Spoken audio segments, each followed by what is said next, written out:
তুমি বাড়িতে যে আজকে আমার মামাতো বোনের অনুষ্ঠান হচ্ছে, তুমি মার সঙ্গে যাওনি? না যাইনি, সবাই যদি চলে যায় তাহলে বাড়ি থেকে থাকবে। হাট পাগলি, তাই বললে হাই চলো আমার সঙ্গে যাবে, রেডি হয়ে নাও। না আমি যাব না, আমি গেলে যদি কোনো অসুবিধা হয়। কি আবল তোল বলছো? কোনো অসুবিধা হবে না, চলো। একটু হাঁকার। না না, কত খেতে পারবো না, অল্প করে দে। এই সবারই তো হয়ে গেল, এবার তুমি যাও, কিটে দিয়ে আসো গা। না না আমি যাব না। তাই বললে হয়? সবাই দিচ্ছে, তুমি না দিলে কি বলবে? যাও। ভাবি তুই তো দেখ। এই থামো, খবরদার তুমি আমার মেয়ের মুখে খিদ দিবা না, আমার মেয়েরও অমঙ্গল হতে পারে। মামি, সালমা তুমি একই বলছো?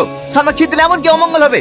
অমঙ্গল হবে না? তুমি বাছা মেয়েকে বিয়ে করেছো, ওর হাতে খেয়ে আমার মেয়েকে খেতে দেবো না।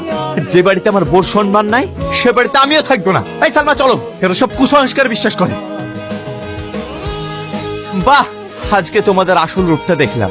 আমি অফিস যাওয়ার পরে ছি, কেনে? ওই এমন একটা মেয়ে, তবুও আমাকে